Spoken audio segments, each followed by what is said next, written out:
Good afternoon, everyone, and welcome to this first of our Colloquia series. I want to welcome you to the Jack Joseph and Morton Mandel School of Applied Social Sciences and our first of our Centennial Research and Training Colloquia series. I'm Elizabeth Tracy. I'm a faculty member, and I'm the Associate Dean for Research and Training here. We are a very diverse group gathered here this afternoon. We have students, we have alumni, we have faculty, we have field instructors, community practitioners and administrators, and even a few potential students. So we represent the social work profession and the Mandel School very well, I feel. A warm welcome also to our viewers connecting remotely. There are a number of people who are listening in through our live media stream. This session is being live streamed and it will later be posted on the website. Just a few logistics before we do the introductions. Restrooms are to your right in the lobby. If you're a student, please make sure you sign the sheet for professional development hours. I see most of you have done that. If you signed up for social work CEUs, Ina Brand will have the certificates for you in the lobby at the end of today's session. I can't start without a few well-deserved thank yous. Helen Menke from the doctoral program, Ina Brand, Maria Sharon, Tracy Braden, Communications and Marketing, and Nora Hennessy, Associate Dean for Institutional Advancement. All these people, and probably more that I haven't named, have helped put this together. This Colloquia series is co-sponsored by the Office of Research Administration and the doctoral program at the Mandel School. And we're pleased and proud to note that all speakers in this series are graduates of the Mandel School. Today we're happy to have with us Mark Chapin, who earned his PhD from the Mandel School in 1995. And Lisa Pape is a 1990 MSSA graduate. Each speaker will present for about 50 minutes. There will be time at the end of each speaker's talk for some questions. I will be the timekeeper today. You all know these. And at 5 p.m., you will be invited to the lounge area for a reception and an informal time to interact with the speakers. At your seat, you have more detailed biographical statements for each of our distinguished speakers. You also have the complete list of the colloquia for this academic year, and there is an evaluation form and a place for you to deposit them at the end of the session. And in the interest of preserving time for our speakers to talk, I'm going to give some brief introductions, but you can follow along on the bios and see the many experiences and expertise that are brought to us today. Our first speaker is Dr. Mark Chapin. He's currently team leader, the Annapolis Vet Center, U.S. Department of Veteran Affairs, where he specializes in addictions, post-traumatic stress disorder, marital family therapy, mind-body medicine, and community outreach. His talk today is Research on Military Families and Deployment, Hero Stories and Horror Stories. And I'll introduce Lisa now, and then I'll say hello when you get up again. Our second speaker, Ms. Lisa Pape, is Executive Director, Homeless Programs Office for the Veterans Health Administration within the Department of Veterans Affairs, where she designs programs to most effectively meet the needs of our nation's veterans who are homeless or who are at risk of becoming homeless. Her talk today is Policy Perspectives on Serving Homeless Veterans. And with that, please join me now in welcoming our first speaker, Dr. Mark Chapin.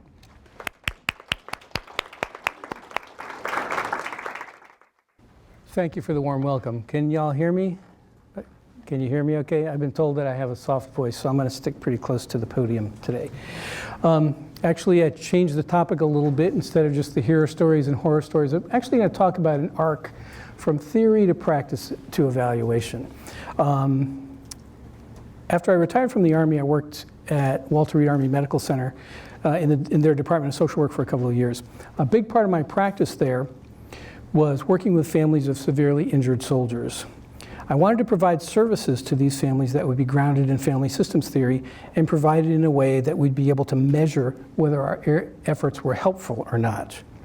I was able to draw from Hamilton McCubbin's work on Vietnam-era POW families, David Riggs' extensive study of Vietnam veterans and their spouses, and their individual and marital adjustment 25 years after Vietnam concluded, and the work of the Center for Deployment Psychology at the Uniformed Services University of the Health Sciences. In the short time I have to spend with you this afternoon, we won't have time to go into a great deal about any of those three components, but I'd like to instead focus on sort of an overview or this arc of practice that is grounded in research, how that helps us design interventions, and then how we evaluate them. So, I propose to do a few things here. First, I'll describe a conceptual framework that was very useful to us in developing services to families of severely injured soldiers. Second, I'll talk about a caregiving skills workshop that we developed for spouses of the severely injured. And then third, I'll share the results of the program evaluation we did after the initial pilot group. In addition, I hope to put a human face on some of these concepts by telling some of the stories of the brave warriors and just as brave families who've been going through this war and its aftermath for the last 14 years.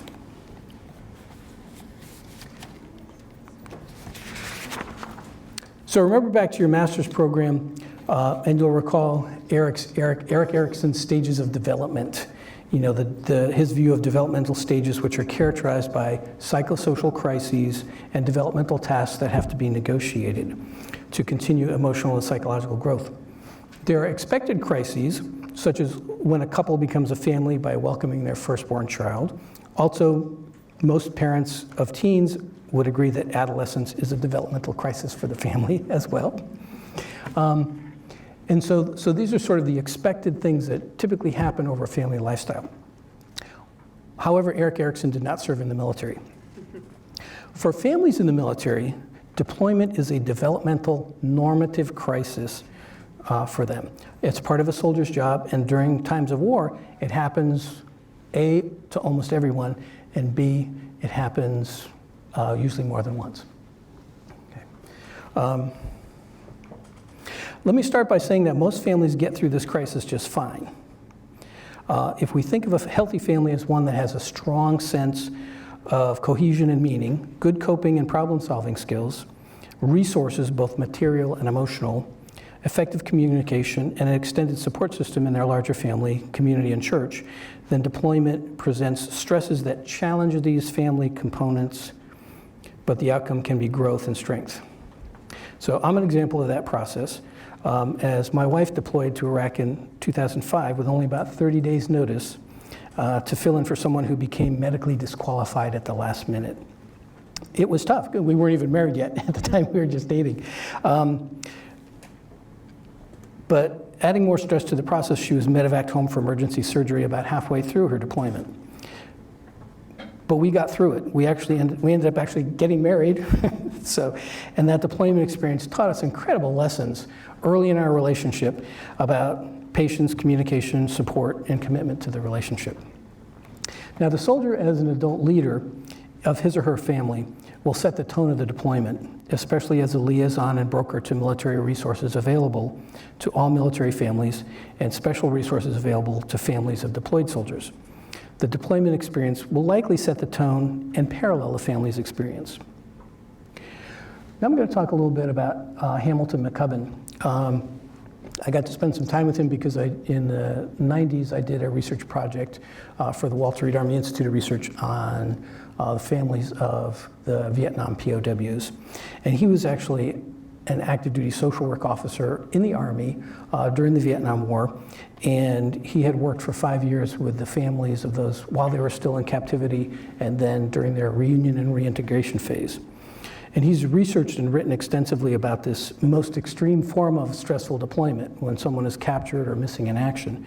And one of his scholarly gifts to our profession has been the development of a resilience perspective on military families. So he's researched and tested a resiliency model and assessment instruments which have been able to validate this model. I was able to use these assessment instruments called the Family Index of Regenerativity and Adaptation, -M for military, to document the changes in this caregiver skills workshop that we designed for spouses of injured soldiers at Walter Reed. Now, McCubbin's work itself is standing on the shoulders of giants, and it's based on Reuben Hill's work with families of MIA families of MIA soldiers in World War II. Reuben Hill was a sociologist who initially developed a simple form of this model, looking at stresses, adaptations, supports, and things like that. And McCubbin was able to take the largely theoretical model from Reuben Hill and put it into a quantitative framework where you could actually assess, measure, and test these relationships. So I'm going to propose this model to help us look at families' experiences of military deployment from this particular resilience perspective. And I brought a prop with me. This is the Family Resilience Bible.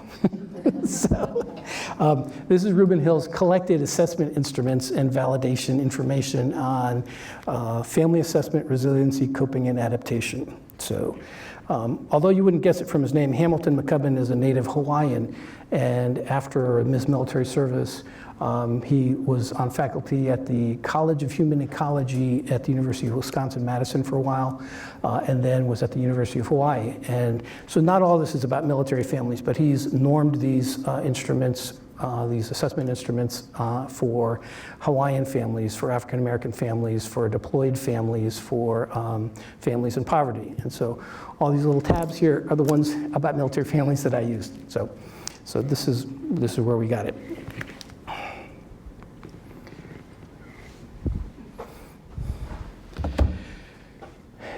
And there's the model. And here's where I get to play with a laser pointer.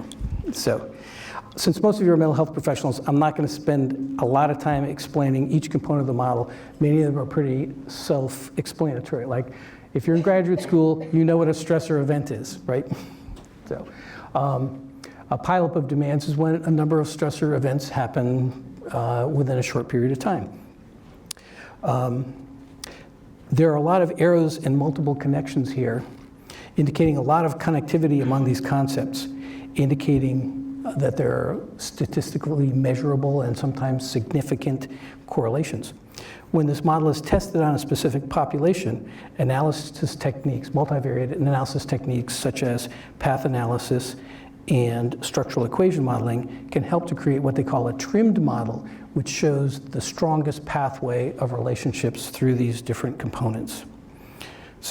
And this model has been tested on a variety of families, from military families in Europe during the height of the Cold War to Native Hawaiian families and African-American military families at bases in the US. The only thing that may bear a little explanation is this family type. And this is a kind of a secondary thing that Hamilton McCubbin discovered, as that families typically fell along some continuum of a typology, and that where he could describe many of the families he studied.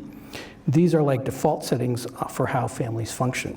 And what he identified through his research are what he called regenerative families, versatile families, rhythmic families, and traditionalist families. And so these are families that have a kind of a specific way of coping with changes, stresses, decisions, things like that. Each of these family types represents a continuum of defining characteristics, and they can adapt or change. They can adapt or change over a family cycle, over a family's life cycle, and couplehood from early in the marriage and couplehood to dealing with the empty nest and retirement. Also on the far end of that, family adaptation can represent a number of outcomes and a number of ways to measure that, from families that stay together, families that fracture, families that muddle on through, families that really succeed, or families that become dysfunctional.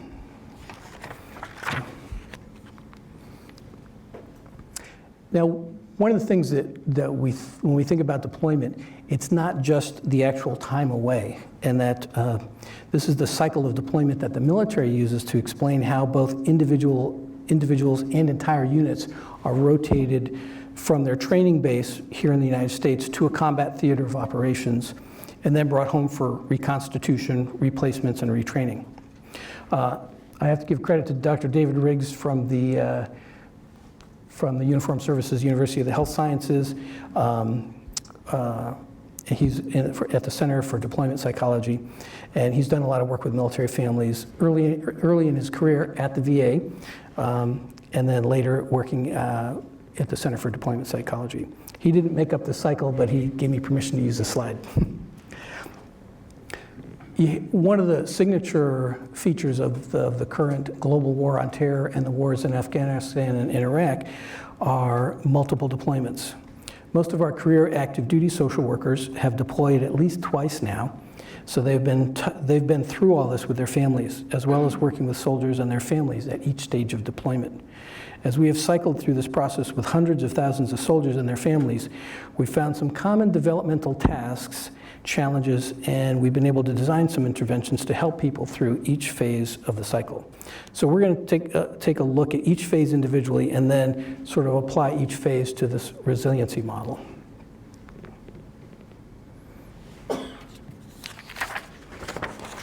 So pre-deployment stage starts when a soldier's unit is notified that they're deploying.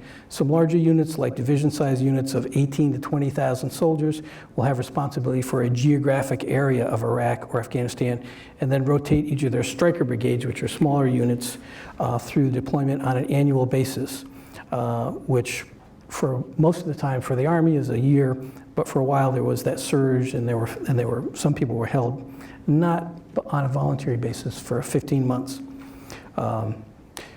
While it sounds like that means a soldier would have 1 year deployed and then 2 years back in the US, the reality is that 12 or 15 months is only the deployment phase when they're actually gone. Pre-deployment can take 6 months to a year, and just as post-deployment itself can take several months in terms of the assessments and cleaning equipment and bringing things back to readiness.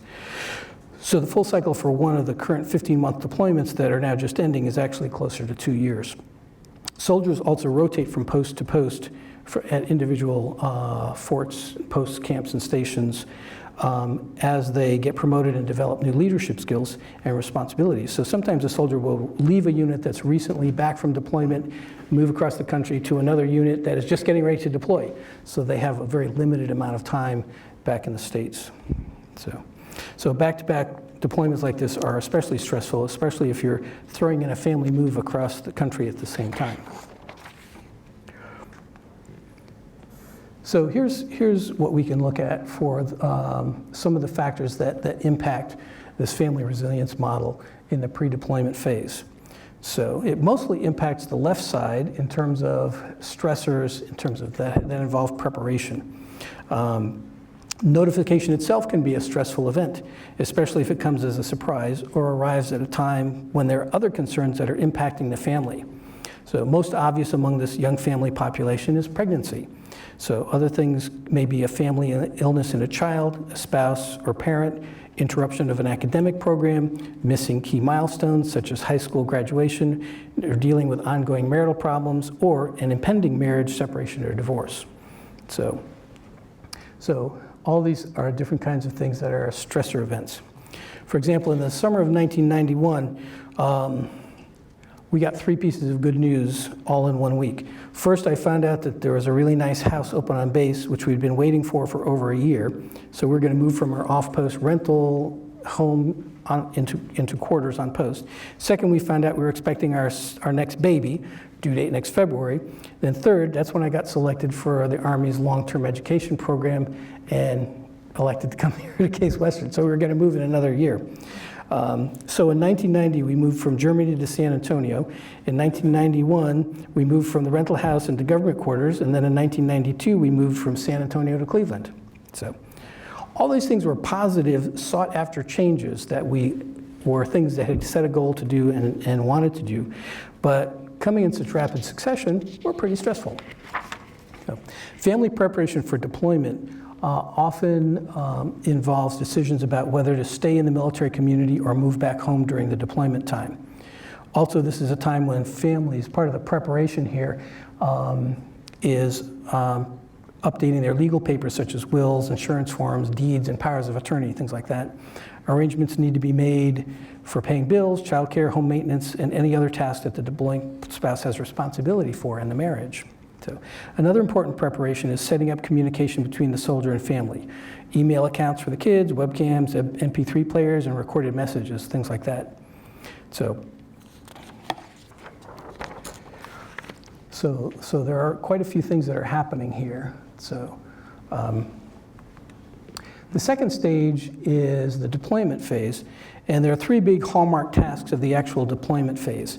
And they consist of first managing the chaos and turmoil of the actual departure, and the acute readjustment to the soldier's absence. Second, the sustainment through the long months of absence, just getting by without an important member of the family.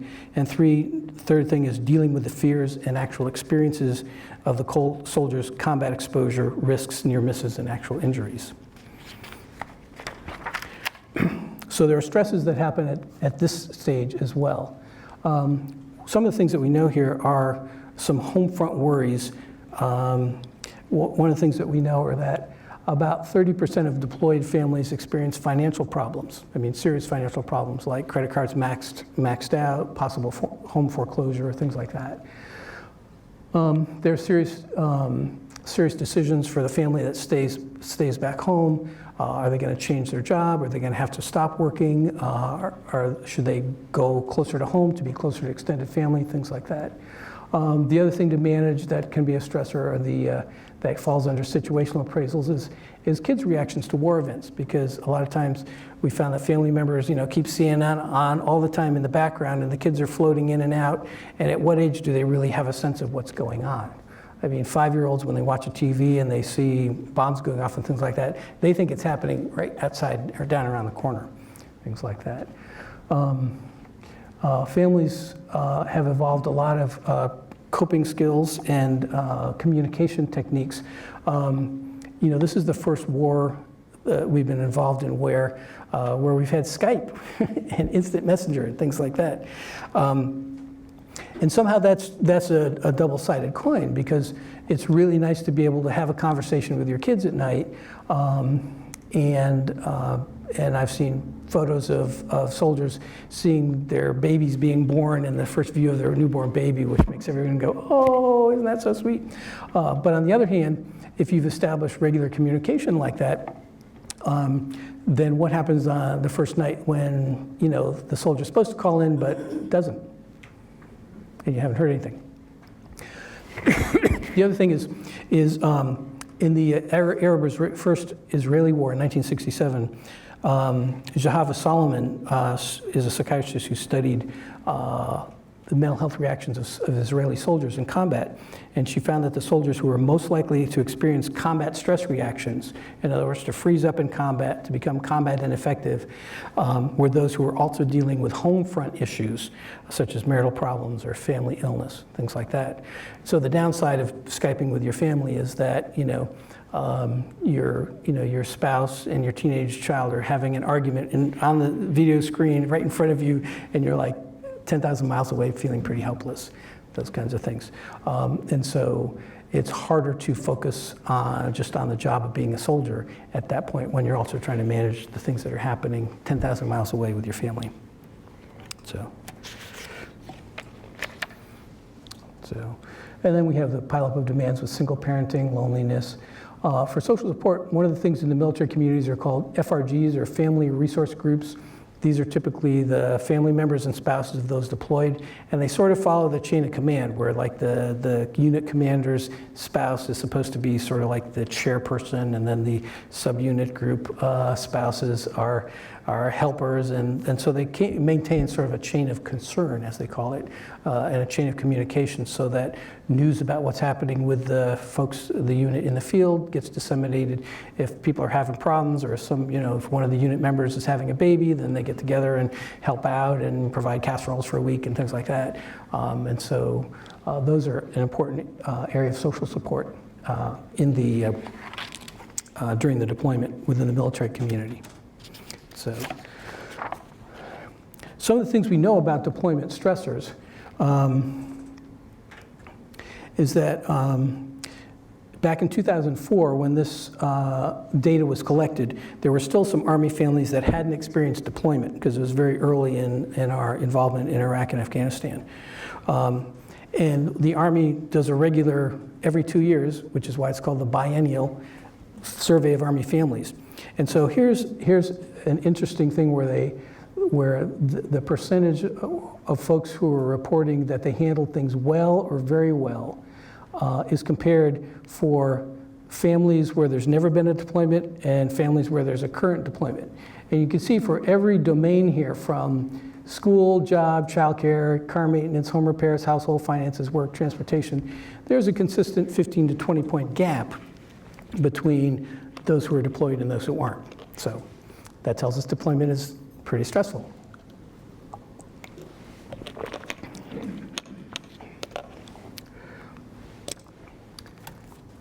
This is a very interesting slide. And this is what they talked about in children's coping. And a lot of the military people will say, well, look, half the kids are coping well or very well. But that means half are not coping so well. So we have a lot of concerns about this 20% of kids who are coping poorly, having problems at school and at home.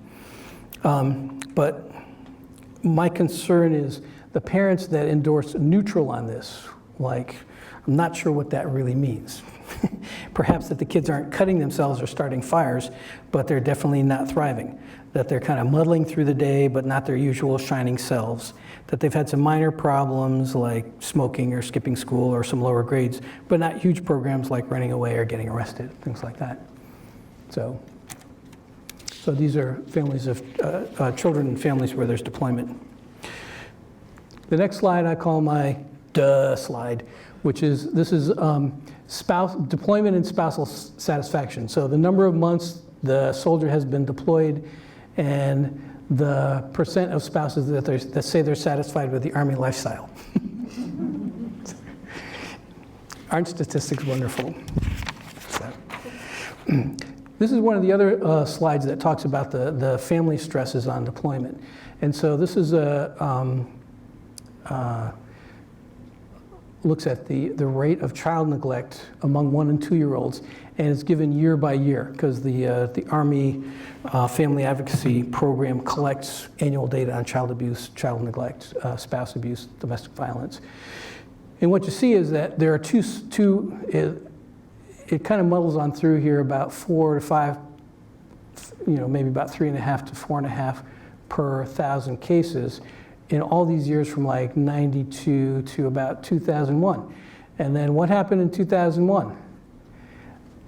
A, we went to war and a lot of our soldiers deployed, and B, child neglect rates went up. The other time in our history, recent history, when that's happened was also in 1990-91. What was happening then?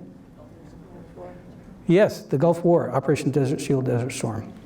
So, also a colleague of mine, Deborah Gibbs, from the Research Triangle Institute in North Carolina, has been studying the overlap between domestic violence and substance abuse. In addition, she's explored rates of child abuse and neglect reports among deployed versus non-deployed families. So this is for all military families. What Deborah Gibbs did was to compare the rates of child abuse and neglect for deployed versus non-deployed families, and she saw that the rate ratio, or the odds ratio, was 3.34. So 3 times as many, child was 3 times as likely to be abused or neglected if they lived in a deployed family than in a non-deployed family. So, now people would think that after you've been away for a year, that the reunions are happy and fraught with joy and smooth transition back. Unfortunately, we know that's not true. There are a lot of optimistic expectations. In fact, one of the studies that we did when I was assigned to the Walter Reed Army Institute of Research was looking at unit morale during the year of deployment. And what we found is that typically morale stays high the first month when the person's deployed, and then declines from about the 2nd through the 6th month, stays low as long as you're deployed until about 2 months before the expected return, and then comes back up. And what we call that deployment optimism on the far end, when families are expecting to come home, expecting to be reunited with their family members, and so we call it redeployment optimism. So, but one of the facts is that when couples spend a year apart, each partner changes, whether they're studying art in Florence or sailing solo around the world or going out of state to med school. Going across the world to fight in a war does change the soldier. Some for good, some for bad, some just different with a mix of positives or negatives. The spouse who stays home also changes. New friends, new interests, new skills, new routines as a single parent, new spontaneity in not having to meet a spouse's needs for companionship and help on a daily basis.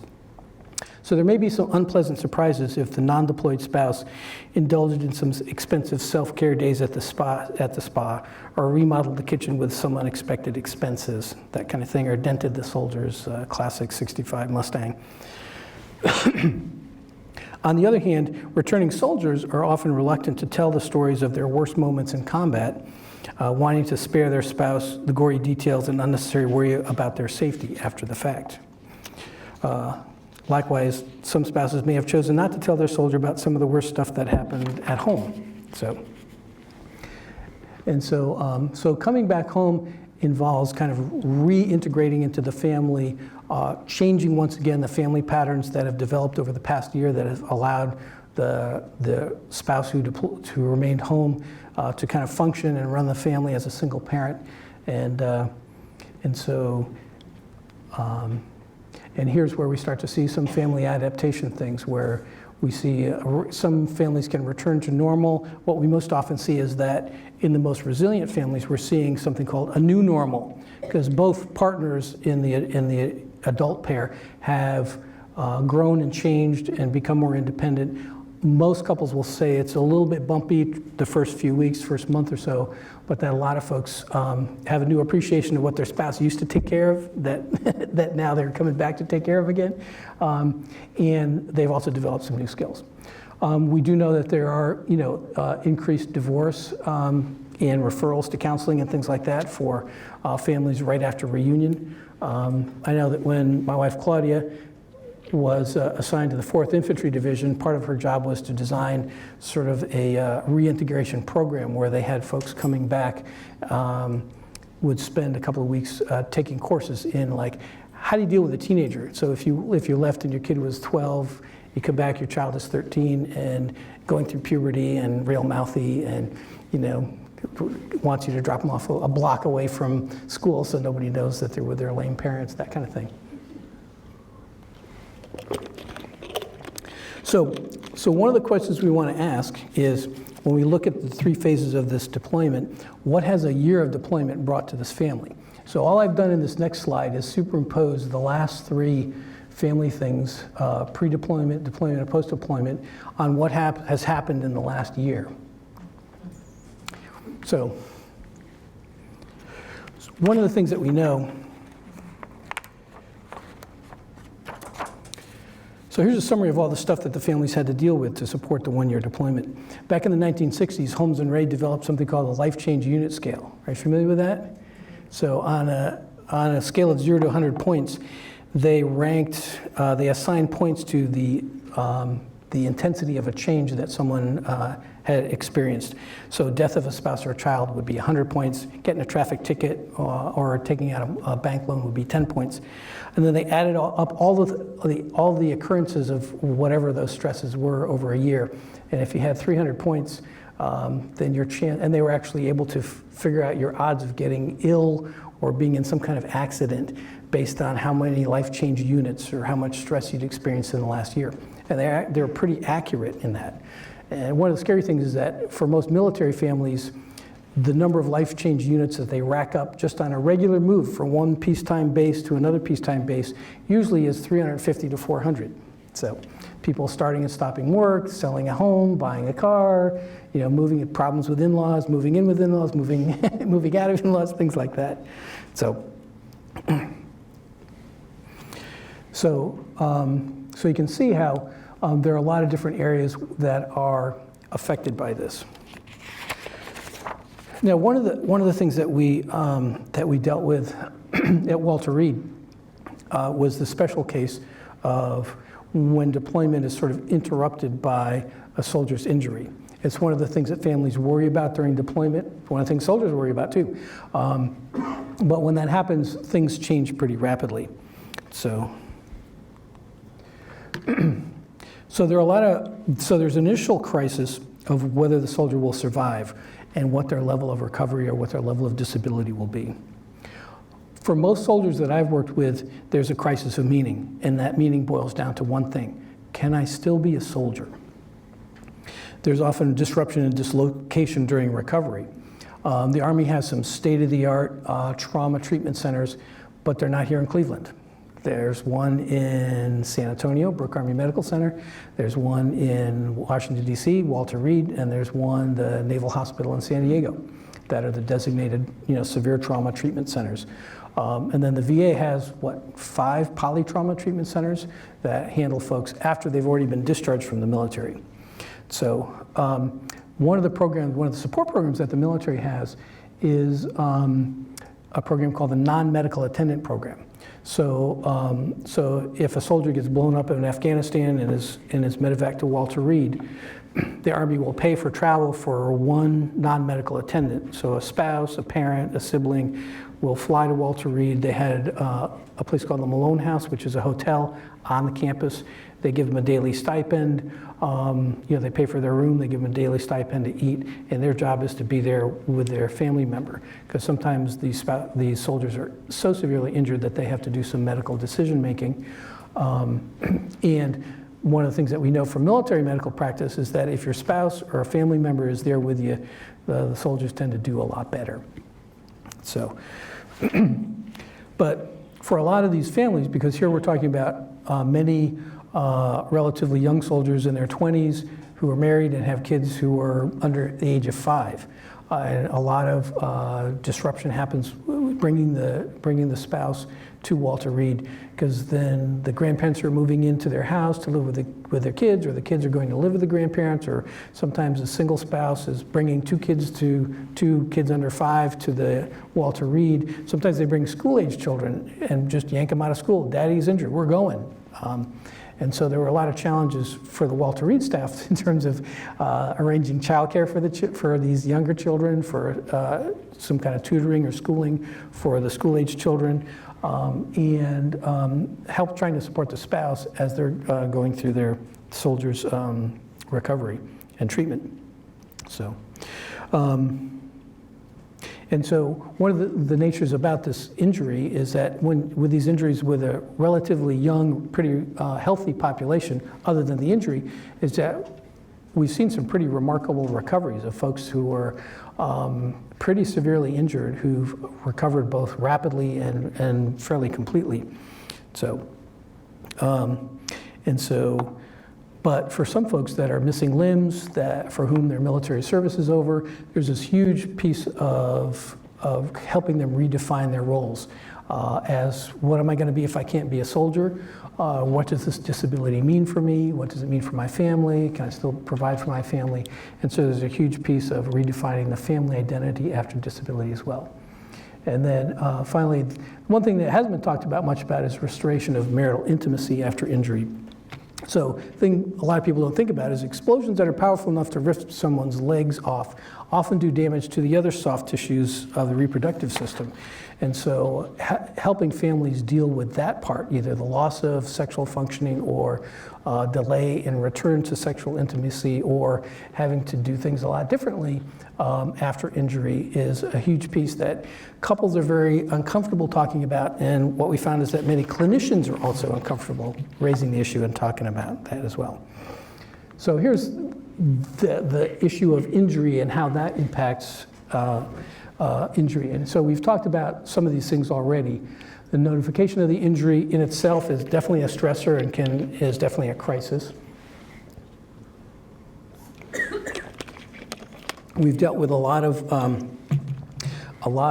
families where their extended family, there are conflicts between the spouse who may have only been married for a few months. A common pattern amongst deploying soldiers is that they marry their girlfriend so that she can have PX and commissary privileges and health care while the soldier is deployed. And sometimes they haven't been dating all that long. So if the soldier gets blown up and comes back and is in a coma, who makes a decision about sort of end of life care if it's very severely? This spouse who he's been deployed longer than they've been married, or their family. So, and some of these are guys in their, soldiers in their young 20s, things like that.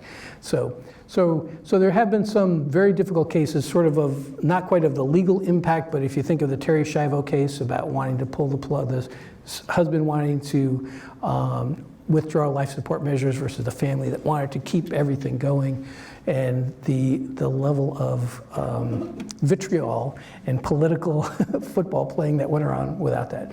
We've had a few of those happen at Walter Reed as well. There was a huge scandal. One of the reasons I went to work at Walter Reed, I went to work there in 2007 after I retired. In 2006 was when they had that huge scandal about the delays in medical board processing, things like that. I wanted to go there to be part of the solution and help to fix that. Although Walter Reed does provide, the non-medical attendant support program, folks would get cabin fever and things like that. A lot of the spouses are torn between the needs of their injured soldier versus needs of their children. Family problem and coping skills are often compromised if there's been a traumatic brain injury, because that may affect their cognitive skills, it may affect their tolerance for frustration and mood issues, things like that. Situational appraisal in terms of, are we still a military family, and the decision of whether to fight to try to stay in versus folks who or should we take a medical retirement and leave. So working with a colleague from the National Center for Complementary and Alternative Medicine at the NIH, we looked at how to address the pileup of stressors that affected the non-medical attendants, mostly spouses that were living at Walter Reed while their soldier was being treated. So drawing on training in mind-body medicine, we started a caregiver skills workshop that we called Project Comfort. This was an 8-session group workshop to teach mind-body relaxation skills, address some caregiver burden issues, and also to teach Reiki relaxation to spouses of injured soldiers. We drew our participants from spouses of soldiers who were attending the PALS group. PALS stood for Promoting Amputee Life Skills group. And so we scheduled our sessions for the spouses at the same time their soldiers were attending that group, so the two group would not interfere with other therapy activities. Most of the participants were families that had been around a while. Their husbands were all outpatients. The stumps of the amputations were mostly healing. They'd been fitted with prosthetics and were learning to get around using their new arms and legs. We had one new client one new spouse that was brought into our class whose husband had just been medevaced to Walter Reed. He'd lost both arms and a leg and was in a medically induced coma. And they asked, the social worker on that unit asked if that person could come in, that spouse could come into our group as well. So, and this was a situation also where there was a lot of family conflict. So, but basically our pilot project was designed to teach spouses of injured soldiers some injury-specific caregiving skills to help the recovery of their injured soldier. So this is teaching spouses caregiving skills. Reducing caregiver burden by providing them with some mind-body techniques to reduce stress. Teach spouses of their soldiers how to provide a comforting relaxation technique that's called Reiki. Are you familiar with that? Most have heard of that. Provide a venue for social support, easing the stress of reunion between spouses and soldiers, and giving them a context where they could talk about these things. And then, of course, we collected program evaluation data. Our program structure, basically, we ended up, of course, having 9 sessions instead of 8 sessions. And so basically, each session would have 3 phases to it in the 2-hour session. Phase 1 was teaching a mind-body medicine skill. Deep breathing, therapeutic music, exercise, like we did yoga, nutrition, prayer and meditation, self-hypnosis, and then we did some specific meditation skills. And then the last 2 sessions we did help them develop a personalized wellness plan. So the idea was to give them a whole, like a cafeteria, a whole menu of different things that they could try. They got a chance to try. Some people found one thing that really worked for them, others found other things that worked for them. The second phase was a kind of a guided discussion group about some of these different aspects of caregiving and introducing the issues about the role of a caregiver, how things change in a relationship, caregiver burden, things like that. And then ways of living with that. Then phase 3 was basically a 16-hour Reiki workshop divided up into like 9 different sessions. So the workshop was held in a brightly lit conference room at the top of our building, and we got a grant to provide healthy snacks. And because we found the spouses' eating patterns were pretty disrupted, and they're eating a lot of vending machine food at odd hours as they're waiting for their husband's surgery and things like that. So then the final thing we did was program evaluation, and so here's so we had one student who left midway to have a baby, and we expected her to return, but she didn't. So we had data on 5 spouses. We had one where we had not only pre-test and post-test, at the beginning, at the end of the session, but also 6 weeks post, because one woman had gone home, and we mailed her the follow-up questionnaires, never got a response, sent her a follow-up, which she completed 6 weeks later, that we got the same day we got her original post-test. Because, of course, Walter Reed, remember the anthrax scare of 1998? Yeah, okay, well, some of that stuff showed up at Walter Reed. So all the mail, that arrives at Walter Reed has to go through a separate processing facility and screen for anthrax.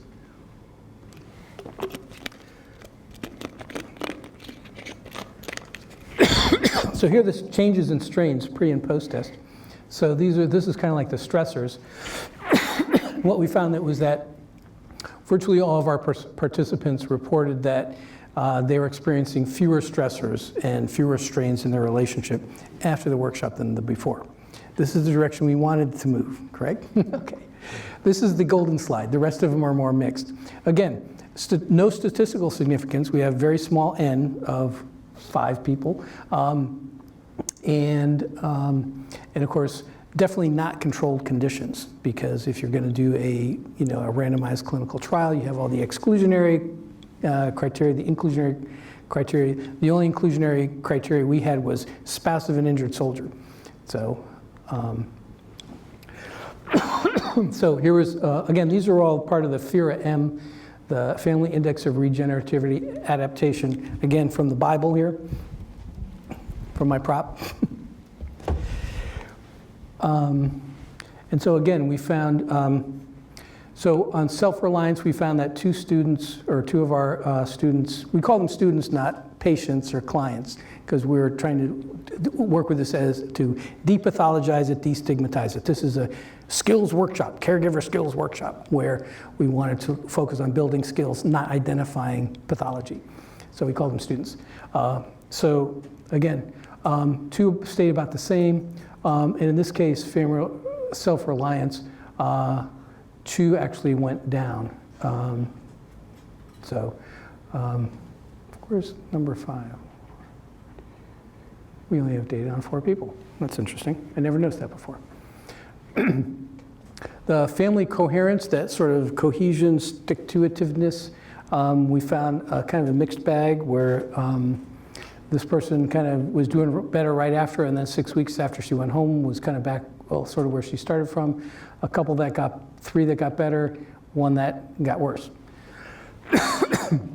And a lot of this, with such small numbers, a lot of this is based on what is happening with the individuals. We had one person, one of our spouses got extremely frustrated because they had gotten flight miles donated from other people so they get to flight home to go home for the holidays with her husband, his first trip back home since the injury. At the last minute, they canceled it because they had to schedule another surgery. She was one pissed off lady, and it showed.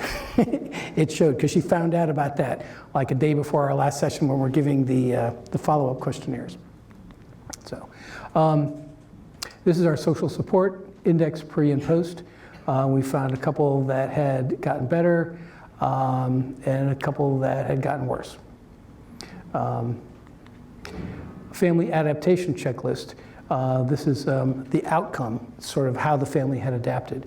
So we found this lady was exactly the same at all 3 points in time. We had 2 that improved, another one that was the same, and 1 person who reported things did not go well. This is the lady who was told she couldn't go home with her husband at the last minute. and this is their sense of well-being.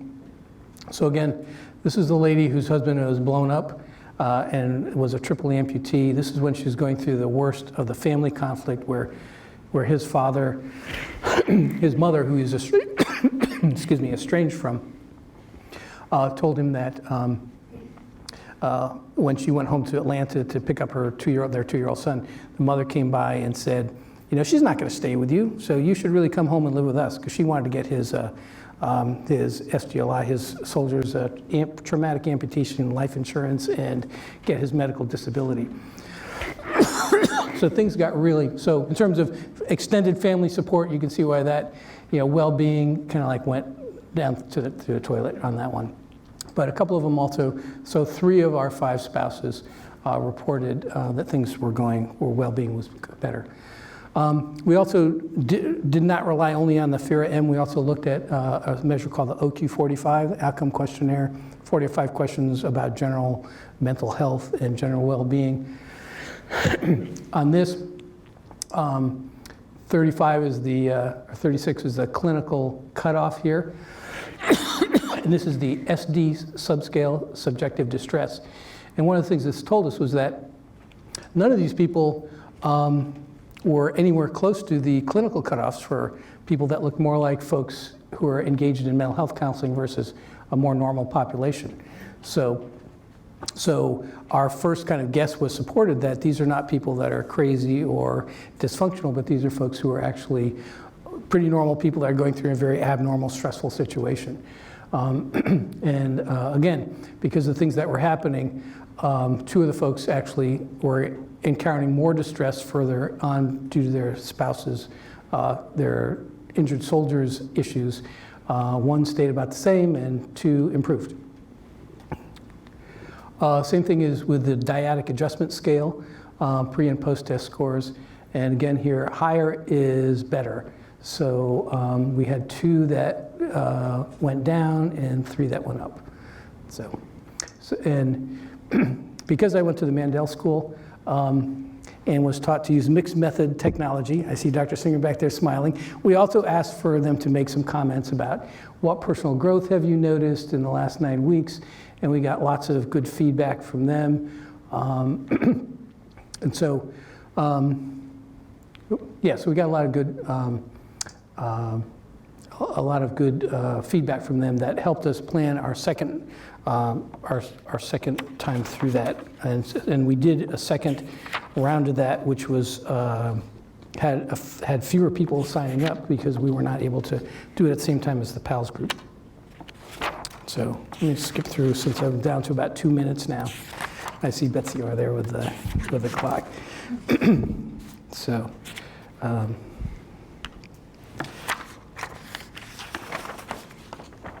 So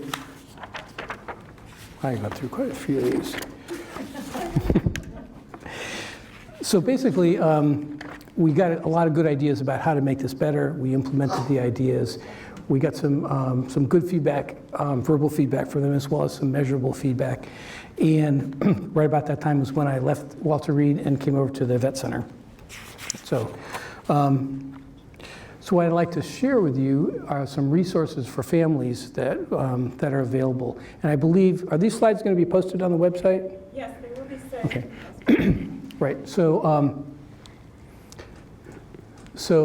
the Defense Veterans Brain Injury Center, Deployment Health Clinical Center, Military OneSource, these are some military resources.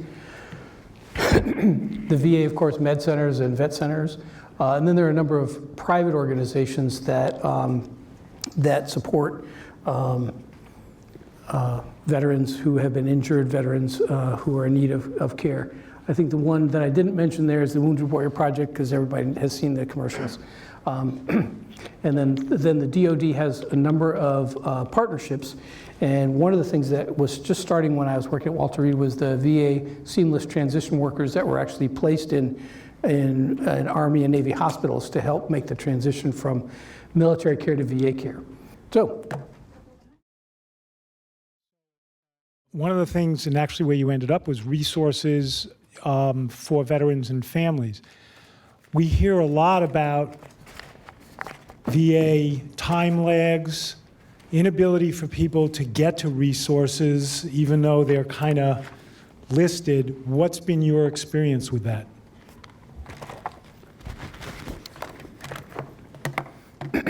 Well, the area of the VA where I work, we're part of the Veterans Health Administration, which provides medical care.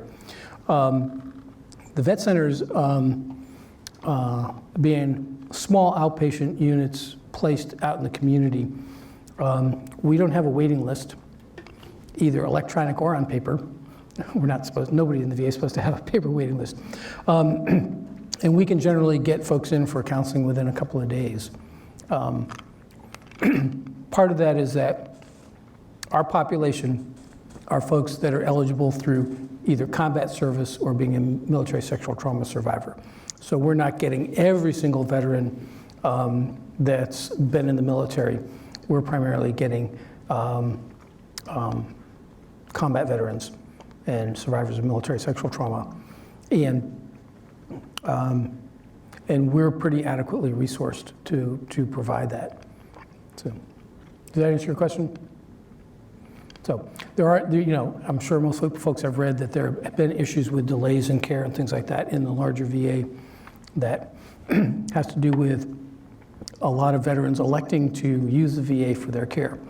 When I first started in 2009 at the vet center, my first dozen clients were all Vietnam veterans who were aging into their 60s, who had, and every one of them had lost their job, lost their spouse, lost their house, lost their health insurance. You know, many were couch surfing at a friend's house, things like that. And much of my early work with the vet center was helping these folks get access to VA medical care so they could get a prostate screening or, you know, blood pressure medication, get their diabetes test strips again, things like that. Because right when the economy turned down like that, a lot of these folks lost everything and they found themselves without any health care at all.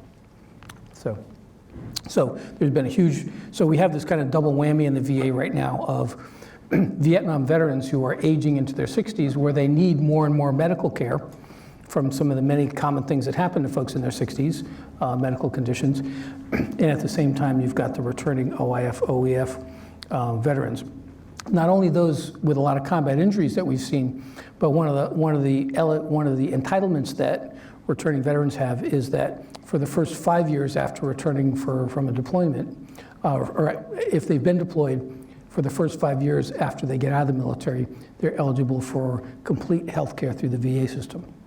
So you have kind of this doubled effect of folks that are coming from both the senior category of Vietnam veterans as well as our recently returning veterans. And that's part of what's created the backlog.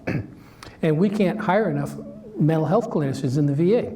So if you want a job when you get your MSW, or if you want a job when you get your PhD, come work for us. Other questions? Kathy? Thank you, Mark, for your presentation. Thank you, Mark, for your presentation. This is an unfair question. So, can I give you an unfair answer? It's unfair, yeah. So the double ABCX model that you used, I think, is a really good one in terms of the cyclical nature of deployment that you laid out. So given what you've learned from your intervention, could you make any kind of prediction about the kinds of services that might be helpful in the pre-deployment phase? You know, kind of like going back and looking at that. That's a good question. In fact, the Army has kind of answered that question in some ways, in that they developed a whole series of classes, both for soldiers and for spouses, and they called it Battle Mind. And part of what they talked about were some of the issues that I raised here, which was, you know, not only just the standard things of did you get your shots, and is your will up to date, and do you have a next of kin notification, all that up to date, those kinds of things, but also, you know, some classes about how to maintain communications and, you know, thinking before you hit the send button. Do you, if you're a spouse at home, do you really want to tell your deployed soldier overseas who's running convoys, your son just got arrested, or, you know, things like that. So things about communication, things about handling family finances, because that's been a huge thing, especially with online ordering. A lot of soldiers who are deployed can order things from the PX catalog online. And so they're ordering all this World War II memorabilia and spending lots of money while their spouse back home is dealing with a busted washing machine and bouncing checks and things like that. So, and then also they talked a lot about the whole battle mind part, which was getting yourself sort of like getting your game face on in terms of soldiers are good at that, and they've talked a lot about, with soldiers, about getting into a combat area, situational awareness, dealing with the mission, how to deal with casualties or losses in your unit. They never talk to spouses about stuff like that. And so part of what they talk about is developing this resilience perspective of, okay, I know it's going to be tough. How am I going to get through this? Developing a plan for how do I get through this? Who are going to be my social supports? When am I going to get some respite from the kids? Do I have a friend who will take the kids so I can have a day at the spa or go-kart racing or whatever it is I like to do, that kind of thing. So, so they were able to do that both pre and then also post. So. We'll take one. This will be the last question. Ooh. Are advanced directives mandatory before deployment? Yes, They are, as far as I know, yes. but there's so many complications with who makes decisions. Correct. Okay. Just because there are complications, I mean, just because there's an advanced directive doesn't mean there's not conflict. It helps resolve the conflict, but a lot of folks will. And that's one of the reasons why they do the advanced directives. So, and usually they'll list a person as a medical power of attorney who can make those decisions. So, a very good question. Thank you. Thank you. I want to, oh gee, that's loud. But thank Dr. Shea. Okay, thank you very much.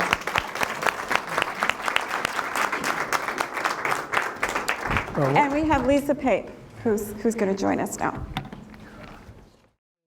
I'm Lisa Pape, again, from the Department of Veterans Affairs. I'm the Executive Director for VHA homeless programs. And I'm delighted to be here today. I was so flattered when Betsy contacted me to ask me to join and share the work we've been doing with homeless veterans. And also, of course, to kick off this 100-year celebration. The theme, I hope I have this right, inspiring hope and shaping the future. And I hope today that I can inspire some hope in all of you that with the right ingredients, changes can be made in systems that really do shape the future. If you would have asked me in 1990 when I graduated from MSAS, it was called MSAS at the time, the Mandel School, we're going to try and end homelessness, I would have laughed, right? I would be like, ending homelessness. And I even felt that way 5 years ago, like end homelessness. But today I'm going to show you some of the great progress we've made and the use of research and policy and implementing that into practice that has made a huge difference for us at the Department of Veterans Affairs.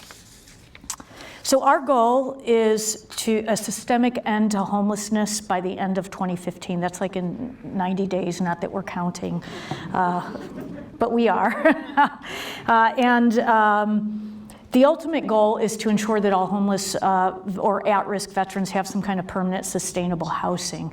This is a big deal because our president, our First Lady, and two cabinet-level secretaries at the time, Secretary Shinseki for the Department of Veterans Affairs and Secretary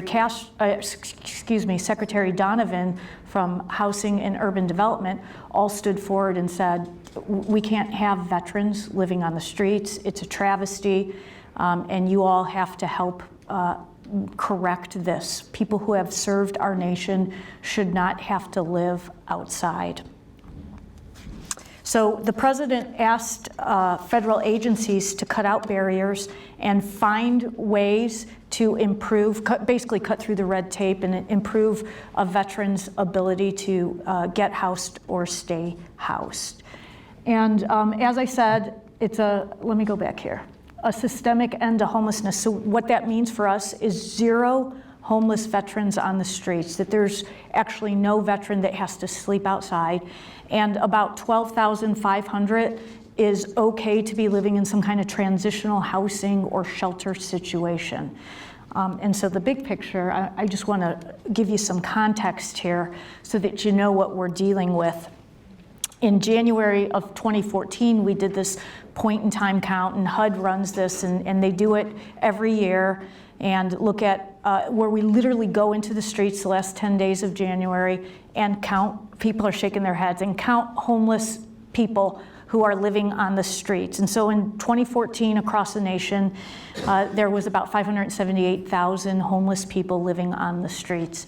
Of that, about 49,933 were identified as veterans. Now that's a point in time, so that's on any given night. Usually that number's doubled if you're going to look at it as an annual number. So 100,000 homeless veterans living on the streets. About 15% of those are chronically homeless. Chronically are those who have lived on the streets for a year or longer, or they have 4 episodes over the last 3 years that total up some number of days, makes you chronic. And these are usually veterans with some kind of serious mental illness or serious addiction. So this kind of gives you the context of where the numbers are. And the big reason is affordable housing. Basically, there's just not enough affordable housing. And then you couple that with all these psychosocial issues that we all identify as social workers, and it becomes pretty complex. The good news, and this slide shows this, let me see if I got the pointer right. I don't know how to do the pointer. But the good news is that there's been a 33% decrease of homeless veterans living on the street. If you look at 2010, when we were asked to run this initiative, to today, there's a 33% increase or decrease, and you can see the light green line is the unsheltered, and that's been where our focus has been. That number has decreased by 43%. So we really focused on homeless veterans who were living outside to try to get them some kind of transitional housing or permanent housing. So this is where I hope I'm inspiring hope, because who would have thought that you could decrease any social issue by 33% in 4 short years? It just doesn't happen.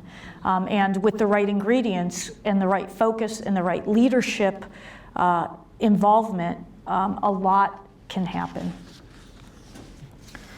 This slide just gives you some perspective of the number of veterans who actually enter VA homeless programs. We have a huge continuum of homeless and at-risk programs to serve homeless veterans, and some that can even serve their families. And so back in 2010, we had about 127,000 veterans enter our homeless programs. By 2014, that number more than doubled. 268,000 veterans actually enter into VA homeless or at-risk programs. And that doesn't even count the family members. In some programs, as I said, we can serve family members, and we have one program that has served over 30,000 children of veterans who have been homeless. And that's like huge, right? So we're able to offer that assistance. Also, just know about 15% are OIF, OEF, or OND, Operation Iraqi Freedom, Enduring Freedom, or Operation New Dawn from the newer wars. 10 to 12% are female veterans, and our average age is about 53 years old. So that's who's entering our programs. So this is the number of veterans that we've actually placed in permanent housing. The name of the game for us is housing veterans, right? That's what we want to do. We don't want people to live on the streets or live in transitional housing. We want to provide them with housing and then wrap services around them. And this past year to date, we've already housed 57,200 people.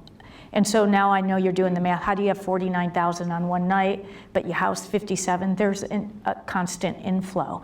And we don't have our finger or thumb on the pulse of that yet, but we know that number is actually, we think that number is increasing a little bit. And so we're looking at that to touch those at-risk people and, right, stopping the inflow, because if you can stop the inflow, you can help those people who are at risk never have to deal with that crisis. This shows the acuity level, and you'll see it goes in line a little bit of what Mark was saying. You'll see that substance abuse problems among the population that enters our programs has gone down, but the age has gone up. We have this big aging issue, which becomes really huge, right? So you have 60-year-olds who are living on the streets, and after years of that, medical conditions get much worse and much more chronic. So a lot of high blood pressure, diabetes, chronic joint issues all become really intense for this population. And you see that the chronic population, which is the darker blue, has gone down a little bit because that's that top, I guess it's green on here, it's blue on mine, that we focused on that population. So you can see that with targeted intervention, numbers will decrease. This is where I want to put a plug in. Mark did a little bit, and I will too. I'll just mention that in order to do any of the progress we've done, VA has a huge staff that focus on homeless veterans. And we have over 4,000 employees across the nation at 152 medical centers that work on homeless issues for veterans or in homeless programs. We employ about 12,000 social workers across the nation. I think we're the largest employer of social workers in the Veterans Health Administration. And nearly 1,400 are trained each year at our medical centers. It's a great training ground. I trained on an acute psych unit for my second year practicum, the biggest eye-opening experience of my life. I had not worked with acute psychotically acting veterans or anybody before, and it just gave me a really nice foundation to understand what's going on out in the world, because I grew up in a middle-class family in a suburb here of Cleveland and just didn't have that experience. We also have a little over 900 of these students who get stipends through the VA, and the other 500 just come to us because we're such a good training ground. So just know that's out there. VA is a huge supporter of social workers, and we have many social workers. In fact, many of my senior leads are running national programs, are social workers, and I think I have one psychologist because I had to. So we know a lot about veterans homelessness, and it's not a homogeneous population. We are a little overrepresented in the homeless population. When I started, somewhere between 13 and 16% of homeless persons were veterans, which is a far huge overrepresentation. We're down to 9%. We see that number continually going down. We think it's because of all the resources and targeted efforts. And over 8,000 veterans since 2005 have actually received services in homeless programs. This picture gives you some context of how we're situated to serve homeless veterans. And I wish, Mark, how do you do this? Is there the pointer, the red dot? Oh, is there? Mine's a green dot. Oh, you have one? I kind of do. Take it to a pointer to bring your own. Oh, is that what it was? So there's a little pointer here. So down here is the foundational pillars that we built our programs on. We got together when the president said you have to end homelessness. We sat down as a group at the VA to say, what is it that we actually need? What needs to happen to end homelessness? And we knew we had to do outreach, two kinds, clinical outreach and then outreach to educate people about this population.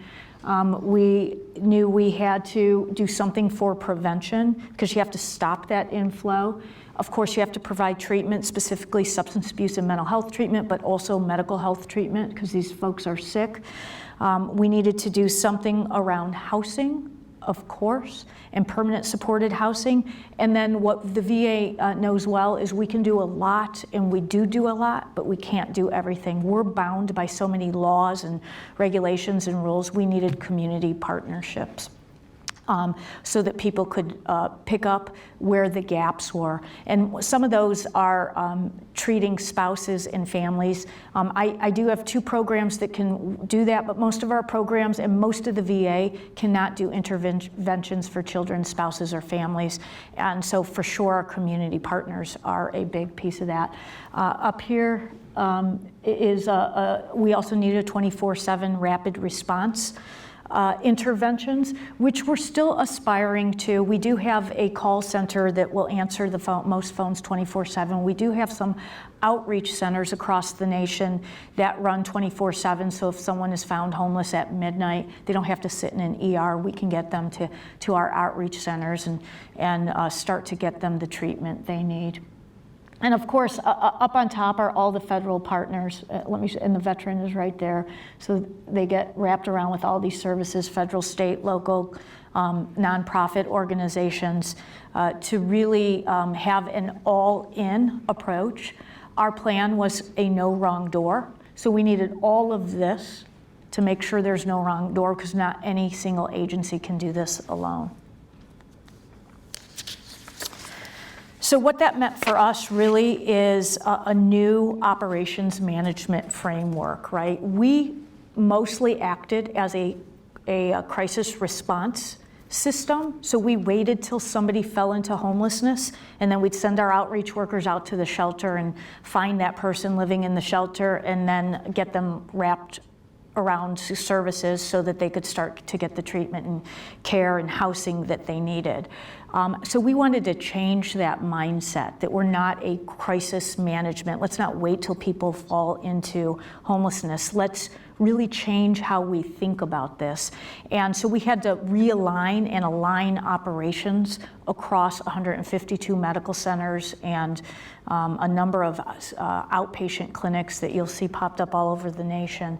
But not only do we have to align what they each could do, we had to align their thinking. So we're not going to be crisis. We're actually going to end homelessness. And to end homelessness, you have to do a whole bunch of other stuff besides just combing the streets looking for homeless people.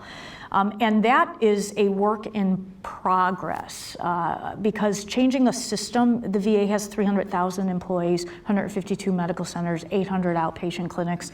That's huge. That's like, you can't switch that overnight. But we are changing it, and I'll continue to talk more about that. But it can be done, and so I hope I'm still inspiring hope in you. We had to really do that, we had to promote implementation of evidence-based practice. We had to use research, right? We had to convince people that we can get to zero homelessness, and here are the evidence-based strategies that can get us there. Our biggest that we use, and I'll talk about this later, is permanent supported housing. Some of you may have heard of the Housing First approach, which has been wildly successful in New York specifically and in LA. And then we had to provide tools to measure, right, so that people knew things were happening, dashboards and smart cards and targets, all so that folks know what you're doing is making a difference. And with continuous improvement, making tweaks where we needed to make tweaks. And then what we did was set up a hub so that people who worked in the homeless programs could look at other VAs and what they were doing and take their best practices and implement or make changes to their practices to implement new things as they saw what worked at other VAs. I'm going to show a quick video here. For the TED Talk, I'm Larry Mandel. The VA has agreed to create housing for thousands of Southern California homeless veterans. With us to talk about the deal is the U.S. Secretary of Veterans Affairs, Robert McDonald. You've said that you think it is possible to end homelessness for veterans in Southern California by the end of the year. The big idea here, Larry, is the first step to ending homelessness is for the community to come together. All of you who have committed yourselves, not just counting. That's Mayor Garcetti of LA. But finding each individual story that's on our street center. Because while this is a city of so much, it's also a place that alongside the LA River, on freeway off-ramps, and underneath our freeways, here in Skid Row and throughout this city, there are thousands too many people who are homeless. One of the things you learn in the Army, and you learn in military service in this country, is you never leave a buddy behind. Whether the person's alive or they're dead, we never leave somebody behind. Well, unfortunately, we've left some people behind, and there are homeless veterans. But I'm here to tell you that we at VA are totally committed to helping the city of Los Angeles, helping the mayor, helping all of you achieve that goal of ending veterans homelessness by the end of this year.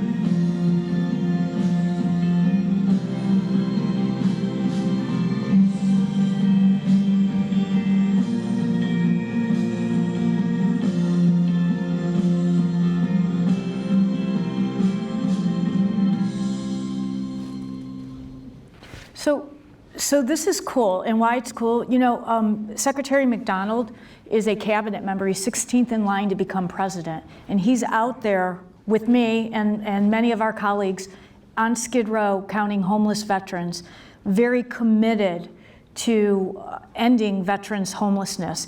And every city that he goes to visit, he talks about this initiative. And why is that important? Because if you want policy and practice to change, you get top leadership. So who does Secretary McDonald report to? The president.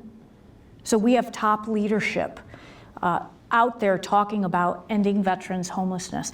And I'll just give an aside. I went to Skid Row, like life-changing experience. Went to Skid Row, we counted at midnight or 10 o'clock at night, homeless veterans, and LA has the largest homeless population than any other city. They say there's something like 3,000 or 4,000 homeless veterans living out in LA, and LA's huge, right? So it's this spread out huge city, 4,000 homeless veterans, probably 6,000 or 7,000 homeless people just living there. And it was, like deplorable to see people sleeping on the concrete in tents. Mind you, there's no bathrooms, right? It's not like the city's putting up porta potties for them. So you can imagine the smells. People are psychotic, walking around down there, not on medications. There's families, and it just reignites my own passion that really nobody should ever in the United States have to live on the streets. And to see that just it's just unbelievable that we let that happen. And then to have the support of a secretary, and he's not the only secretary. Secretary Perez from Labor is involved, Secretary Castro from the Housing and Urban Development, Secretary Burwell from HHS, all of them sit at a quarterly meeting and talk about what do we need to do to end homelessness. And we couldn't be more blessed to have that kind of leadership involvement. Also, because this is caught on in videos like this we promote, Michelle Obama is involved and has gone to New Orleans. There's several cities that have raised their hands to say we've ended homelessness and we've vetted. And Michelle Obama is also out there with us saying this can happen and should happen. And I'm stressing that because it's so important no matter what level staff you are in your organization, you just got to get the highest level you can get to buy into this. For us, it happens to be the secretary and the president, which helps when you have a national initiative. But you don't have to do a national, you just have to do something small in your city. And so getting to your agency director, getting to the city council, the county government, the mayors, which we've also done, called a Mayor's Challenge. You can Google it, I won't talk a lot about it. But we got mayors to actually step forward and say, we'll end veterans homelessness by the end of 2015. There's over 700 mayors who said they would do it. New Orleans was one of them, Mayor Landrieu. Policy snapshot. So how does all of this fit, right? So Americans with the lowest incomes are facing increasingly desperate circumstances, particularly related to housing. Incomes at the bottom of the labor market remain stagnant. We know that, right? Despite our recovery, while rents continue to go up. In a source called Out of Reach, 2014, you can Google this. It's from the National Low Income Housing Coalition. Research shows that there are actually no states, not one of our states, in which a full-time minimum wage worker can afford a 1-bedroom or a 2-bedroom rental unit at fair market rent without exceeding 30% of income on housing. So everyone's heard that, right? You shouldn't buy a house more than 30%. There's not one state that gives a minimum wage worker the opportunity to rent a 1 or 2 bedroom apartment. In DC, where I'm at, just to put context to this, a 2-bedroom apartment costs at fair market rent is $1,469 a month. That means in order to afford this level of rent with utilities without paying more than 30%, a household has to earn $4,800 a month. Right? At minimum wage, we're working at Home Depot or Dollar Store, or, right? What grocery stores do you have? I have Giant Eagle. You guys have Giant Eagle? It's not going to happen. And that housing wage translates to $28.25 an hour. I talked to students before here, and I asked what was the starting wage for a social worker, and they said doing good was like $25 an hour, right? Affordable housing is a major issue for us. So what are our policy priorities in the VA, right? Make sure that our programs continue to get funded so that we can close the gaps. We can't build housing by law, and we can't raise minimum wage, not our bailiwick, but we can continue to ensure that we're wrapping services around people who are going to deal with the struggles that I'm talking about. And we have a $1.4 billion budget. 4 years ago, 5 years ago now, when I took this job and raised my hand and said I would do this, which I'm really glad I did, it's just really challenging, our budget was $257 million. So with the stuff I'm talking about, talking to Congress, talking to cities, counties, mayors, working with cabinet level people, the VA has been able to get $1.4 billion to help support these homeless veterans who may never actually afford a place to live. We also have to ensure housing, and we're working with our partners in HUD, Housing and Urban Development, and our community partners to build affordable housing. And so there's many, many housing developers across the nation that raise their hand and say, we'll do things like getting tax credits, which nobody asked me a question about that. I don't know that much about it. But I know they get reimbursed in some way for building housing that is affordable for people with disabilities or veterans and the populations we work with, so that there's more opportunities for our veterans to move out of the streets. And HUD also provides Section 8 vouchers to veterans. And it's a program called HUD VASH. HUD gives a voucher. It's Section 8. It's low income, but they're targeted and dedicated to veterans. VA provides case management to these veterans so that they don't cycle in and out of homelessness. So you get this voucher, you can have it for life, and then you participate in us in VA giving wraparound services. And then there's one other population that we can't serve, but it's really important because it counts in that big 49,900 number. It's those veterans that are other than honorable discharges from the military. VA by law can't serve those, and they're discharged for various reasons. Sometimes they didn't do enough time. If you do under 2 years or 180 days, you're not eligible for VA services. If you get discharged for bad conduct or a bad reason, you may not be able to get services at the VA. And some of these vets also had been discharged under when it was Don't Ask, Don't Tell. And so they don't qualify for services. We're working on reversing those kind of decisions. But there's about 15 to 30% of people out there who have spent some time in the military but cannot access our services. What does that mean? It means all those community nonprofits have to pick that up and help us with that. And so we continually focus on this population so that they someday can become eligible. So how does this all fit with research, right? Don't you like my thought? Yeah, thank you.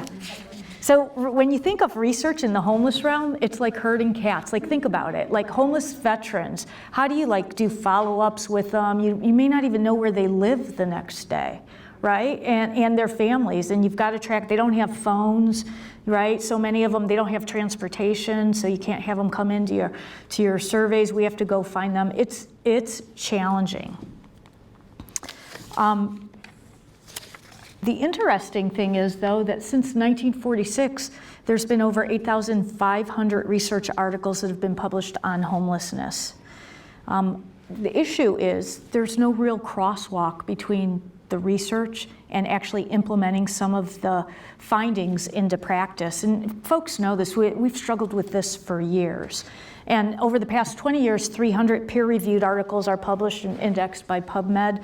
PubMed's a free search engine, accessing primarily the Medline database of references and abstracts on life science and biomedical topics. We use this all the time. Folks should know about that. PubMed.gov if you want to find it. So what's really fascinating, right, is since this became a initiative in which we've gotten all of this attention, the peak year for articles was 2013 when 501 articles were published. So that's good news. The issue for us is, have these observations been put into practice, right? That's the challenge. So there's great opportunities to engage the research community to help us identify pressure points, to help us think critically about some of what's going on, to create an understanding of why things happen. There is absolutely a role for research in the homeless arena for us, especially making sure that we just don't write about those observations, but we somehow get them into practice. As I said, there's also challenges to operationalize this. Many times, for instance, in our case, somebody says you got to end homelessness in 5 years, and you researchers correct me who's out there. I read online in several places that it takes about 17 years for research to turn into practice. Have you heard that, Betsy? 17 years. Like, we had 5 years to end homelessness. Like, we couldn't wait 17 years. A lot of time the data that's been collected doesn't really answer the questions you need it to answer. And of course, dissemination is always an issue. There's this kind of chasm between researchers and operations people, and it's this big gap. So you know what we did? We created our own research center in the VA. Since it was like perfect timing, since we had attention, people knew we had a big job to do. We created what's called the National Center on Homelessness Among Veterans. We gave it 3 major cores to do research, to do education and dissemination, and to do model development. That's sort of our boots on the ground. We'll build the plane while we're flying it kind of stuff. And what we mandated it was that we want the National Center to focus on action-oriented recommendations. We do the other epidemiological stuff, but we really wanted us to start to put stuff into practice. So we do 6 kinds of research, and I'll go quickly through this because Betsy's what, I got a little time. Population, demographic, and epidemiology stuff. We have a database of 150,000 names of veterans who have entered our system in the VA, who have been homeless or had at risk for homeless. And of course, we're looking at that for patterns and trends of those population to see what we need to do different. So right, if you have a lot of older adults entering your system, what does that mean? How do we need to act operationally? We do some predictive analytics. We want to look at the likelihood of future outcomes based on the historical data.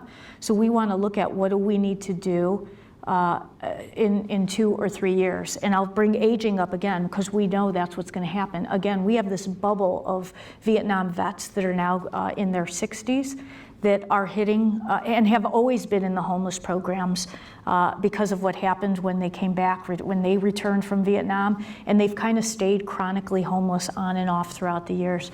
So now we're at where they're old, right? 66, 67 years old, major medical issues, and we have to change our programs to meet that need. One of the things VA doesn't do is assisted living. Many of those folks are going to need assisted living. So we know this now, so we have time to hopefully change our systems so that those folks don't die on the streets. I talked about doing program or pilot projects. So, right, the field's the best incubator to figure out what you need to do. We do a lot of pilot projects to see what's working in real time and real life circumstances so that we can quickly implement changes that we need to implement. And we also do some justice-related evaluations. One of the biggest predictors of homelessness is a past history of incarceration. And there is a number of veterans who live in prisons right now or are involved in the local justice system. We do a lot of prison outreach, and we're looking at evaluating those services to ensure we're doing the right things as people start to transition out of prison. We also do things that we share with the Justice Department called treatment courts. So instead of throwing homeless veterans in jail to get them off the streets, we work with courts across the United States to get them the treatment they need. And we're looking at evaluating those interventions. Of course, implementation research is how do we need to get the system to adopt the things we're finding, and intervention studies where we're looking at doing some intervention-controlled studies and trials. And I actually have an example where you're looking at comparison groups and a higher level of rigor to see if we're really making a difference. We have a program called HPACT. It's called Homeless Patient Aligned Care Teams. And what this is a medical team is wrapped around homeless veterans while they're living in a shelter or out there or in their, they could be in their own Section 8 voucher, they could be in transitional housing, but we're providing medical care, social work care, psychiatric and mental health care wherever that veteran is. And we noticed that veterans enrolled in that program used care 30 to 40% more than veterans not enrolled in that program, than homeless veterans not enrolled in it. So we want to know, is it the HPACT that makes the difference, or is it something else? Turns out, long story short, about the HPACT makes about 15% of that 40% impact. There's other variables that impact why they use more care, but we know that if you're enrolled in HPACT, you'll get more care, you'll engage in more medical care, and that's important. I mentioned earlier that all of our research has to be operations partnered because it has to translate. We know that there's this gap, and we want to translate whatever we find in our research center into our operations so that it becomes real life. And all of our researchers have to work with one of my operations directors in the many programs, outreach, prevention, rapid rehousing, permanent supported housing, so that they can develop those research questions together, plan and the design together, disseminate the results so that it gets out to the field quickly, and help the operations director do policy change as they need. So this is huge. This doesn't happen in so many places. I'm going to skip through these, but you'll have them online. There are 3 research projects that we've done where we've actually taken results to make changes. And I'll also note that in the back of the room, we had a special supplemental, what is it called? Of the Journal of Public Health, yes, a supplemental issue on homelessness, in which many of our National Center researchers are focused in articles there. And those are for people to take if they want to take, or you can get it online. I'll also point out that we have little dog tags that give our hotline number. So there's a national call center for homeless veterans. So many times I have the general public say, what can we do? We saw a homeless veteran. I always say, don't give them money, get them hooked up with services. There's a call center that you can give the number to the veteran, or better yet, you can call the number yourself while the vet's right there. VA will get an outreach worker hooked up with that veteran and get out to see the vet to see if they'll engage in services with us. So of course there's several little tips. If you're going to do research in homelessness, understand your subject matter, what population, hone it down, right? There's been so much research on single adult males. We need other research done. It just can't be single adult males. What are the circumstances? What's the conceptual model? And know that before you go into it. Work with your operations partners. That's key for us. That's what's making this huge difference for us so that we can actually operationalize what's being found and get to this 33% decrease. And then, of course, work with the community. You want to use your community as much as you can and not do your research in a vacuum. Otherwise, you end up with real similar kinds of things, and we don't need more similar.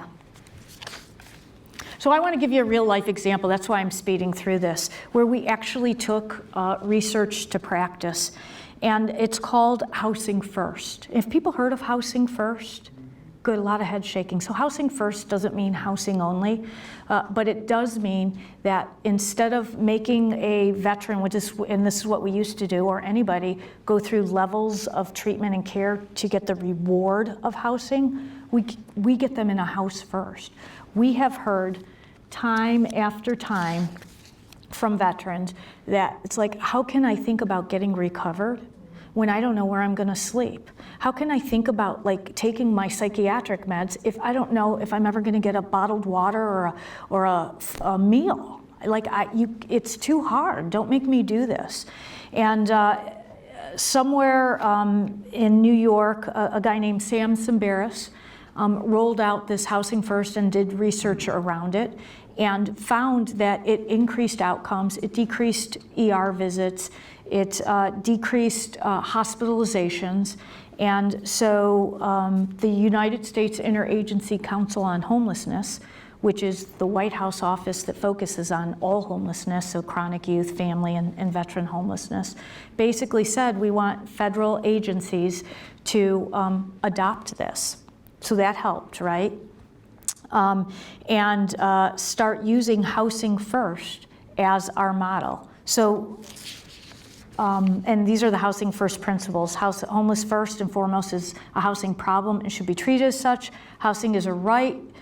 People who are homeless should be returned or stabilized to permanent housing, and issues that may have contributed to a household's homelessness can be addressed once they're housed, right? So you can look at job and getting stabilized on meds and figuring out your addiction after you have a safe place to live, right? Maslow's theory, I think it's like the second one, where you have physiological safety and physiological issues taken care of, and then your safety issues. So that's what this does. So in 2009, VA adopted it. This was not easy, right? So we went from believing you had to get your substance abuse under control before you could get housing because you couldn't maintain it, or you had to get your mental health issues stabilized because you couldn't maintain your self-living, to changing to let's get you in a safe place to live and we'll work with you because this is, right, veteran-centric, patient-driven. You tell us what you need and we'll figure out how to help you. And if you never want to get clean and sober, we're okay with that. You don't have to do that. We'll always engage you and we'll remind you and we'll educate you. But if you never do, it doesn't mean you don't get to live in a house. It just means that you might have more struggles and we'll be there to catch you and help you. And that's what we did. So, which is huge, and when you have 152 medical centers and 4,000 staff, it's a challenge, right? It does help that the president was saying this and all the secretaries, and, but we had to underpin this with all of the research findings. So knowing that we're saving tax dollars, taxpayers' money helps, right? If you go to the ER less, healthcare is less expensive. If you go to inpatient hospitalizations less, healthcare is less expensive. And we had to reaffirm this in 2013. We had heard that not everybody was buying into it, so we reaffirmed it and we mandated it through a memo, and we started doing fidelity, where we actually did site visits to make sure people were trying their best to get to the key philosophies of Housing First. Our National Center on Homelessness, of course, did this. How we sold it was doing a pilot study of 14 sites. We gathered the information and then translated that for all of our sites so that they could see the actual results and see that it would make a difference. And then we helped them by sending site visit teams out there to retool their processes. So implementing this into practice. So I can tell you it wasn't as linear as I just made it sound. It took a lot of educating. I met with Congress regularly, both House and Senate individually. We met with our secretaries regularly. We looked at data. We educated people on it. We met with field staff. We did webinar after webinar, VTEL, conference calls on what this would mean and how to make this happen. We did trips out there, and while we were we're building the plane while we're trying to fly it. So it took a lot of educating, communicating, briefing up, down, sideways, making sure everybody understood or at least knew about it, heard about it. We engaged our community advocates. They helped us sing the song inside and outside the VA because we need our community, and they were saying this was a best practice. We had our community advocates talk to our congressional folks. We had them talk to our secretaries. We had them talk to everybody saying this is the right thing to do. And then we measured, right? That's the way you really get it going. You help people get there through showing them the results that they were getting. This is huge, but any of you can do this in your programs. You just take it a smaller level. This was national, right? We had 4,000 staff, 102 medical centers, 800 outpatient clinics where we had to make this happen and get communities to buy in, mayors and city councils and Congress and all of that. But you can take that down a scale, but it's the same concepts, right? Get your leadership, get your line staff, most of all, get your clients involved. Our veterans love this. They love that they don't have to try to get sober while living in a shelter because it doesn't make sense, and they know it and we know it. So we have to look ahead, right? We have to figure out what are we going to do now to maintain the success we have and actually get there in 3 months. We're going to keep trying. We've already had cities like New Orleans, Houston, Mobile, Alabama all come forward to say we've functionally ended homelessness. So right, isn't that cool? Betsy just gave me a look. Where they've actually have a name list of everybody homeless in their community and a plan of where they're going to be housed. Because we know people will always experience some kind of housing crisis. The point is that you identify them right away, and then you have a plan within 30 days, 90 days, to get them into a place to live. So those cities have done that. We have several cities on the cusp. I'm hoping Cleveland's one of those cities. I'm looking at Holly, hoping she knows. They only have 200 veterans on any given night here in Cleveland, so it seems like we could make that happen.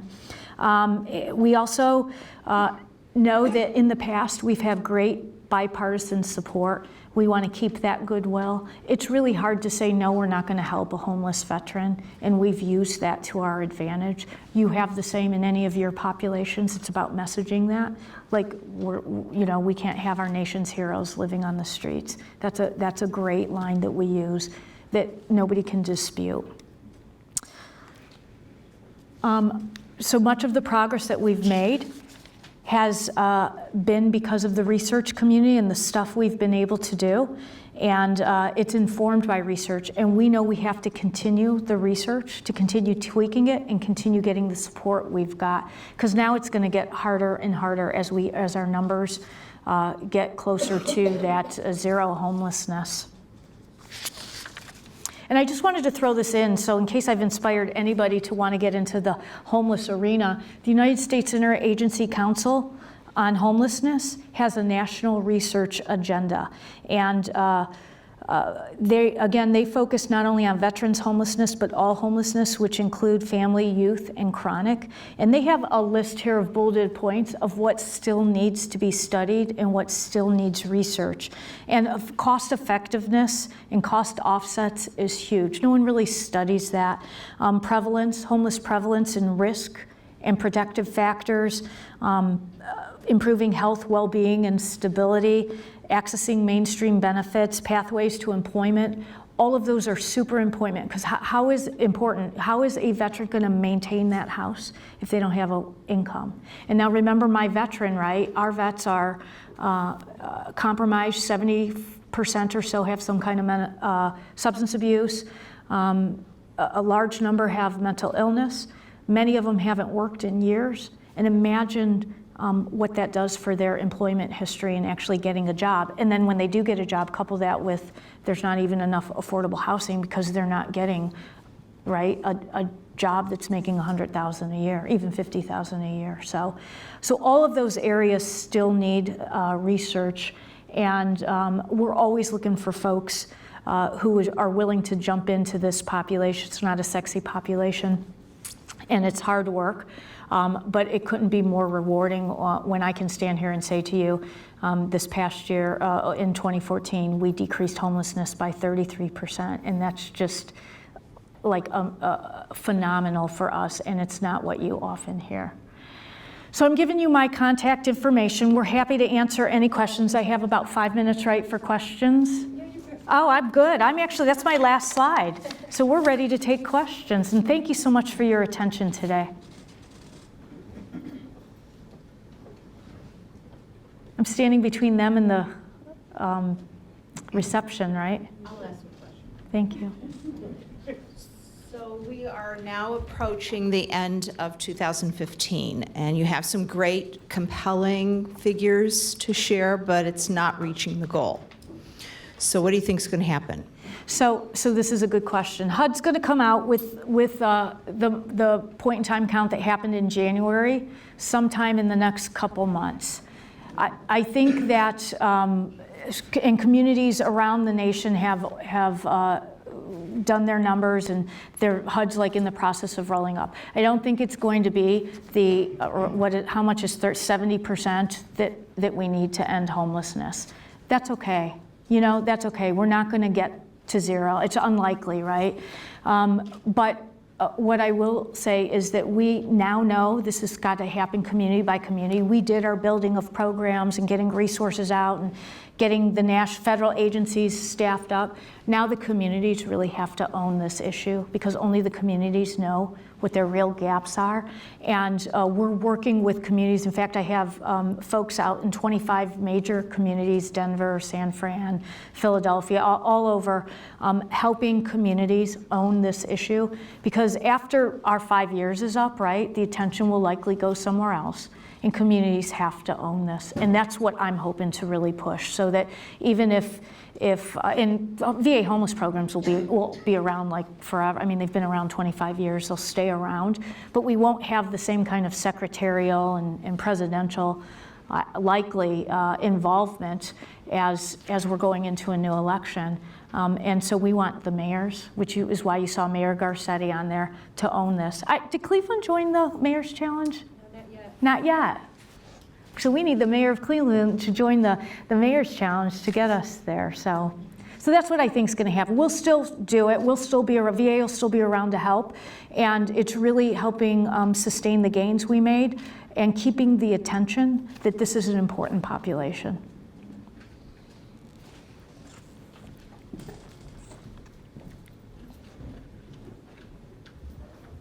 Hi, Hi. My name is Travis Scott. I'm actually placed at the domiciliary. Oh, really? I used to run that. Oh, shout out to my Cleveland friends if you're watching online. A comment and a question. The comment is that in the work that I've done there, we would not have gotten anywhere without Housing First and HUD-VASH both. I mean, we lean on them so much to get veterans in homes, and it's been very successful. My question is that many of the veterans that I work with, as you said, are sort of chronically homeless Vietnam vets who've been chronically homeless for decades.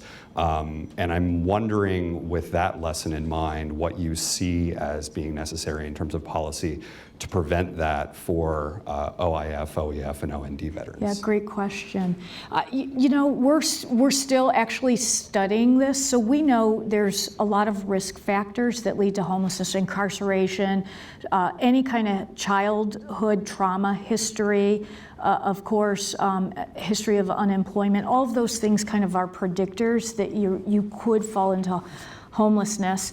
And so what we've been trying to do, and this is one of my staff, Holly Herschel, raise your hand, is work a little bit with DOD to get this warm handoff for these new veterans so that they're not out there dealing with these issues after they are back from their deployment and then transitioning into civilian life so that we can catch them sooner, right? Now, that's hard because so many of our soldiers are like, I was just a soldier, I'm not going to be homeless. But if you have all these risk factors, and getting a job and translating your military work into civilian work is hard. And so we're looking with DoD ways to just kind of have a handoff that's not like you're entering a homeless program when you're not even homeless. It's important though, that handoff, it will be mainly important. Time for one more question. Shout out to my national folks too if they're watching. They'd kill me if I just did Cleveland and not them. So hi, you guys. Okay. Thank you Great. so much. So thank you, Lisa.